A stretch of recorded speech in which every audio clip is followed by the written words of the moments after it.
اس میں ترمیم ہو اور اس بات کو پھر یقینی بنایا جائے کہ وہ باوردی صدر پاکستان بنے. ایک صدر بنے, باوردی صدر بنے. دو, وہ بے رحمانہ احتساب کریں. بے رحمانہ احتساب یعنی کسی کو نہیں بخشا جائے گا ایسا احتساب. تو یہ تو باقاعدہ طور پر مارشل لاء باضابطہ اعلانیہ مروج, یہ اس کا اصول ہے. تو کیا ہم ایسی کسی سچویشن میں داخل ہو چکے ہیں یعنی باضابطہ طور پر آن پیپر ہو جائے, باقاعدہ ہو جائے, عدالتوں سے پھر مہر وہر لگ جائے, یہ ہو جائے کام. کیا ہم ایسی سچویشن میں داخل ہو چکے ہیں کہ اس پر بات ہو رہی ہے؟ ایک یہ بہت اہم ہے. دوسرا, اس سے مسائل حل ہوں گے, یہ بات کر رہے ہیں ایک سابق بیوروکریٹ جو کچھ معاملات پر آ کر اب اس پہ انٹرویوز وغیرہ دے رہے ہیں. تو کیا یہ رائے عامہ ہموار کی جا رہی ہے کہ صدارتی نظام, فیلڈ مارشل صاحب منصب صدارت پر, اب یہ کتنا پروبیبل ہے اس پر بات کر لیں. دیکھیے, پاکستان پیپلز پارٹی جو ہے وہ 28ویں ترمیم پہ نہیں مان رہی, اور یہ کہا جا رہا ہے بعض حلقوں کی جانب سے کہ اگر یہ ہوتا ہے کہ فیلڈ مارشل صدر پاکستان, فیلڈ مارشل باوردی صدر پاکستان, تو پاکستان پیپلز پارٹی اس پہ مان جائے گی. یہ نون لیگ کے کچھ لوگوں کے اندر ڈسکشن ہے کہ پاکستان پیپلز پارٹی اس پہ مان جائے گی, اور نون لیگ کے پاس ایک موقع ہوگا. موقع کیا ہوگا؟ نون لیگ پھر عوام میں جائے گی کہ دیکھیں ہماری حکومت تھی, ہمیں نکال دیا گیا, اور ہم سیاسی شہید ہیں. تو نون لیگ کو موقع ملے گا پالیٹکس کھیلنے کا, جو نون لیگ کو مل ہی نہیں رہا, کیونکہ نون لیگ اسٹیبلشمنٹ کے ساتھ ہے, اور اسٹیبلشمنٹ کے ساتھ ہو کر نون لیگ نے اس وقت ووٹر سے, جمہوریت سے غداری کر دی ہے. اس طرح کی باتیں ہو رہی ہیں. تو اگر یہ تمام سچویشن ہے کہ نون لیگ ایک وکٹم کارڈ کھیلے گی, تو یہ نون لیگ کے لوگوں کا بھی خیال ہے کہ ہمیں موقع ملے گا. اب اس میں نے آپ سے عرض کیا نا کہ ڈھیر ساری چیزیں شامل کی جائیں, اور ان کو شامل کرتے ہوئے کر دیا جائے کہ جناب مان لیں 28ویں ترمیم. پھر یہ بھی ایک بات ہے, اور بہت بڑی تعداد میں لوگوں کی رائے ہے, میری رائے بھی بڑی حد تک یہ ہے کہ پاکستان پیپلز پارٹی ناراضی دکھائے گی لیکن مان جائے گی. اب مان جانے پر پاکستان پیپلز پارٹی کو ملے گا کیا؟ کیا نکالے گی پاکستان پیپلز پارٹی اس میں سے؟ یہ بھی ایک بہت بڑا مسئلہ ہے. یعنی یہ کہا جاتا ہے نا کہ صدر پاکستان جو ہیں وہ منصب صدارت سے بھی ہٹ سکتے ہیں, بلاول بھٹو زرداری وزیر اعظم بن سکتے ہیں, ایسا کچھ ہو جائے, یہ بھی کہا جا رہا ہے, کیونکہ اس کے بغیر ووٹ کے ساتھ بلاول بھٹو زرداری وزیر اعظم نہیں بن سکتے, کیونکہ وہاں شاید موجودہ حالات میں قبولیت نہیں ہے. اچھا, شہباز شریف صاحب جو ہیں وہ بنا دیے گئے ہیں, ووٹ کے ساتھ تو وہ بھی نہیں کر سکتے, اور موجودہ حالات میں تو ووٹ پیپلز پارٹی کا نون لیگ سے بہتر ہے. انٹیریئر سندھ کا ووٹ بڑی حد تک ان کے پاس, اور پھر اس کے بعد جو کراچی کے کچھ حلقوں میں ارتکاز ہوا ہے دیہی آبادی سے شہری آبادی کی جانب, اس میں بھی ووٹ کسی حد تک شہری سندھ میں پاکستان پیپلز پارٹی کے پاس. تو پاکستان پیپلز پارٹی کی ووٹر کے حساب سے حیثیت نون لیگ سے بہتر ہے. سب سے بہتر پی ٹی آئی کی ہے, لیکن پی ٹی آئی کے لیے قبولیت سہیل وڑائی صاحب والا وہ نہیں ہے, ووٹر کے سامنے تو ہے. اب ان حالات میں پاکستان پیپلز پارٹی کو بتایا جائے کہ مان جائیں, یہ چیزیں ہیں, مان جائیں, اور پاکستان پیپلز پارٹی اس میں سے کچھ نکال لے اور مان جائے. ٹھیک ہے, ڈویزبل پول 100 روپے جمع ہوتے ہیں, مثال سادہ سی ہے, 100 روپے میں سے تقریباً 57.5 روپے جو ہیں وہ آ جاتے ہیں صوبوں کے لیے, چاروں کے لیے, سب کے لیے, اور پھر 42.5 رہ جاتے ہیں مرکز کے لیے. اب مرکز یہ کہہ رہا ہے کہ اس 42.5 روپے میں ہمارے پاس بین الاقوامی قرضے بھی ہیں جن کو اتارنا ہے, ہمارے پاس جو ملکی قرضے ہم نے لے لیے اور بے تحاشا لے لیے ہیں وہ بھی ہمیں اتارنے ہیں, اور پھر اس کے بعد ہمیں اپنے کام بھی کرنے ہیں. ڈیفنس بجٹ بھی ہے, سب سے بڑا حصہ ڈیفنس کا ہے. رانا ثناء اللہ صاحب اور نون لیگ والے یہ کہہ رہے ہیں کہ ڈیفنس NFC کا فارمولہ یہی رکھیں, لیکن کس چیز کے بعد؟ وہ کہتے ہیں کہ آپ پہلے سارے جو جمع ہو گئے پیسے 100 روپے جمع ہو گئے, اس 100 میں سے 57.5 صوبے لے لیتے ہیں, 42 رہ جاتا ہے. وہ کہہ رہے ہیں پہلے 100 جمع ہو گئے نا, تو اس جمع شدہ 100 میں سے آپ یہ کر لیں کہ جناب ڈیفنس بھی نکال دیا, ڈیفنس نکال دیا, اور اب جو بچا ہے اس کو مان لیں ڈویزبل پول, اور اس میں سے 42.5 مرکز کا اور 57.5 صوبوں کا, تو 100 ڈیفنس نکالنے کے بعد، تو ڈیفنس نکالنے کے بعد جو بچے گا وہ بہت تھوڑا رہ جائے گا. یعنی ابھی اس ڈویزبل پول میں سے تقریباً جو 57.5 ہے اس کو جب آپ 100 مان کے چلیں گے تو 57.5 میں سے تقریباً کوئی 52% جاتا ہے پنجاب کا، 24+ جاتا ہے سندھ کا، 14 کے آس پاس جاتا ہے کے پی کا، 9 کے آس پاس بنتا ہے بلوچستان کا، اور ایسے 57.5 ڈیوائیڈ ہو جاتا ہے جب آپ اس کو 100 مان لیتے ہیں. تو اس میں جو بھی روپیہ بنتا ہے وہ اور کم ہو جائے گا جب ہیوی ڈیفنس بجٹ بھی ان تمام چیزوں میں سے جا رہا ہوگا. اور پھر جو مرکز کے پاس بچے گا، مرکز اس میں سے اپنے معاملات، پینشن، تنخواہیں، دیگر خرچے وغیرہ، اور پھر جو مرکز کو چیزیں دیکھنی ہیں اور ڈیٹ سروسنگ، مرکز اس پہ کام کرے گا. ورنہ مرکز تو غریب کا غریب ہے، صوبوں کے پاس پیسے جا رہے ہیں. یہ ہمارے ہاں بات ہو رہی ہے. اچھا، یہ بڑی حد تک مناسب بات بھی لگتی ہے، لیکن بات یہ کہ حکومتیں ابھی تک جو ٹیکس نیٹ بڑا کرنے کا کام ہے وہ نہیں کر سکیں، ٹیکس کلیکشن بہتر نہیں کر سکیں، ان کی ناکامی ہے.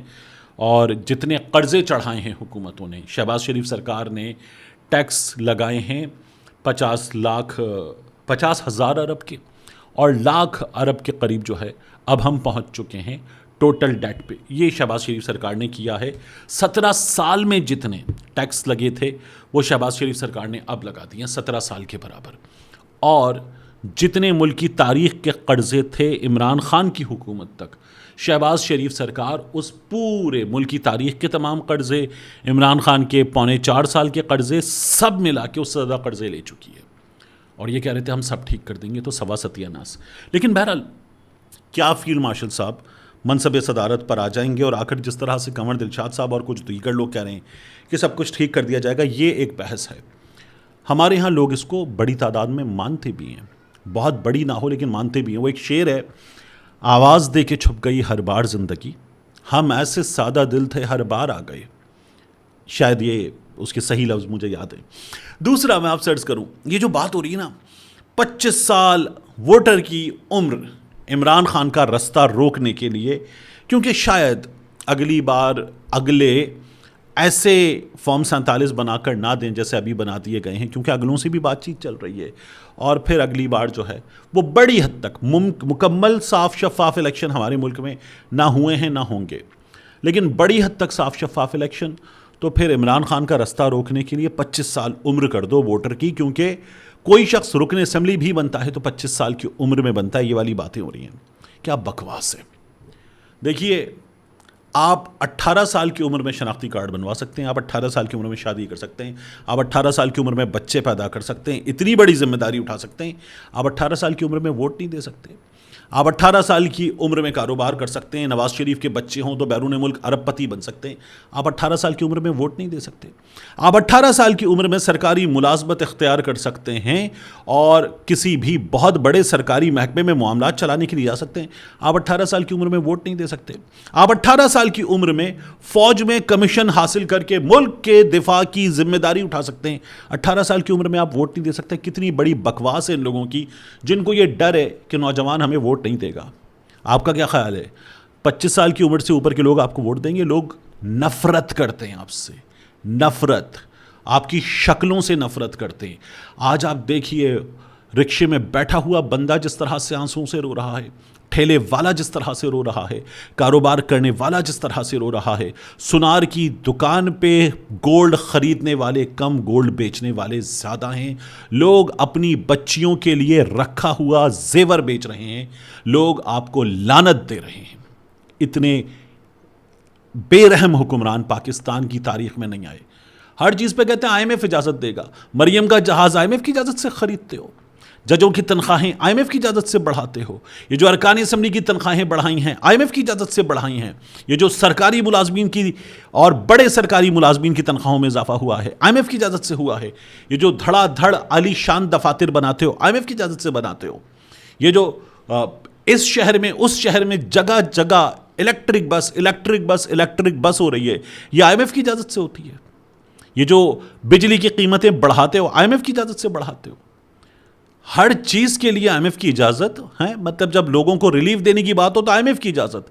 جب اپنی عیاشیاں ہوں, اللے تللے ہوں, اپنی آسائشیں ہوں, جہاز خریدنا ہو, اپنی تصویریں لگانی ہوں, اربوں روپیہ اپنی تشہیر پر, ابو جی کی تشہیر پر, ہر جگہ تصویر تھوپنے پہ لگانا ہو تو IMF کی اجازت نہیں چاہیے ہوتی. تو لوگ نفرت کرتے ہیں آپ سے, آپ کی شکل سے, آپ کے نام سے, آپ کے ووٹ کے پیپر پر موجود نشان سے لوگ نفرت کرتے ہیں. آپ کی حکومت سے لوگ نفرت کرتے ہیں اور لوگ کہتے ہیں کہ آپ کو مسلط کیا گیا ہے, آپ حکمران ہیں ہی نہیں, آپ ناجائز حکمران ہیں. لوگ ایسی نفرت آپ سے کرتے ہیں. یہ ایک عام آدمی کے آپ کے بارے میں خیالات ہیں.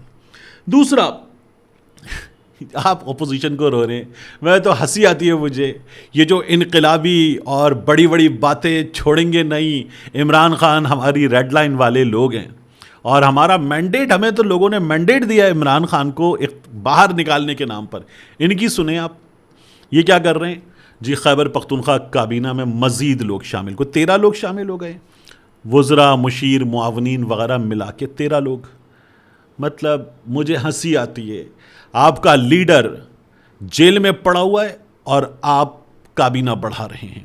آپ کے لیڈر کی ملاقات بند ہے, آپ کابینہ بڑھا رہے ہیں. آپ کے لیڈر کی آنکھ کا مسئلہ ہے, آپ کابینہ بڑھا رہے ہیں. آپ کے لیڈر سے اس کے ڈاکٹرز کو ملنے نہیں دیا جا رہا, کابینہ بڑھا رہے ہیں. آپ کے لیڈر سے اس کی بہنوں کو ملنے نہیں دیا جا رہا, آپ کابینہ بڑھا رہے ہیں. آپ کے لیڈر سے وہ پوچھتے بھی نہیں ہیں, اس کی بیوی کا آپریشن ہو رہا ہے, اس کو ہاسپٹل لے کر جاتے ہیں, آپ کے جیل سے باہر موجود چیئرمین کو بتاتے بھی نہیں ہیں, اور آپ کابینہ بڑھا رہے ہیں. آپ لوگوں کی ترجیحات کیا ہیں؟ آپ کا اپنا سپورٹر اس وقت سوشل میڈیا پر اگر آپ کو ہر دن دھو رہا ہے تو ٹھیک دھو رہا ہے, آپ کی ایسی کی تیسی کر رہا ہے تو ٹھیک کر رہا ہے, آپ ڈیزرو کرتے ہیں. وہ آپ کو غدار بھی کہہ رہا ہے, وہ آپ کو گالیاں بھی دے رہا ہے, وہ آپ کی تصویریں لگا کر آپ کو فوجی وردیاں بھی پہنا رہا ہے, تو ٹھیک پہنا رہا ہے آپ کا ووٹر سپورٹر, کیونکہ آپ نے اس کو مذاق بنا کر رکھ دیا, مینڈیٹ کو مذاق بنا کر رکھ دیا ہے. اس نے آپ کے ساتھ کوئی 1.25 لاکھ کی تعداد میں نکل کر 26 نومبر والے دن جو کیا تھا, اور آپ نے اس کے ساتھ جو کیا اور اس کے بعد جو کر رہے ہیں آپ, وہ ٹھیک کر رہا ہے آپ کے ساتھ. آخری چیز جاتے جاتے میں آپ کے سامنے رکھوں, عالیہ حمزہ صاحبہ, انہوں نے اب درخواست دائر کر دی ہے. عالیہ حمزہ صاحبہ کو اٹھایا گیا, عالیہ حمزہ صاحبہ کی درخواست سن لی جائے. امید کرنی چاہیے 9 مئی کے کیسز. عالیہ حمزہ صاحبہ نے سزا معطلی کے لیے لاہور ہائی کورٹ میں درخواست دائر کر دی ہے. 5 برس سزا سنائی گئی ہے. انسداد دہشت گردی عدالت نے حقائق کا درست جائزہ نہیں لیا. عدالت سزا کے خلاف اپیل کے حتمی فیصلے تک سزا معطلی کا حکم دے دے. یہ عالیہ حمزہ صاحبہ کی درخواست ہے. میں تو پھر عمران خان صاحب کو چھوڑیں, جو کوٹ لکھپت جیل میں پڑے ہوئے ہیں, ان کے حوالے سے بھی سوال کرتا ہوں کہ یہ لوگ جیل میں پڑے ہوئے ہیں, آپ کی کابینہ بڑھ رہی ہے, آپ کی جب فوٹیج آتی ہے نا موٹر وے پر قافلہ اڈیالہ کی جانب رواں دواں, تو اس فریم میں جو ہمیں سرکاری لگژری گاڑیاں نظر آتی ہیں, تو ایک فریم میں ہمارے سامنے ایک وقت میں 1.5-2 ارب روپے کی گاڑیاں ہوتی ہیں. اور ان 1.5-2 ارب روپے کی گاڑیوں کو دیکھیے, جیل میں پڑے اپنے کارکنان کو دیکھیے, جیلوں میں تڑپتے سسکتے اپنے رہنماؤں کو دیکھیے, عمران خان کی آنکھ کو دیکھیے, عمران خان کی جیل کو دیکھیے, بشرا بی بی کی جیل کو دیکھیے, اور پھر گالیاں دیتے اپنے کارکنان کو دیکھیے. آپ کی اپنی آنکھیں شرم سے جھک جائیں گی. ملتے ہیں انشاءاللہ آپ سے اگلی ویڈیو میں.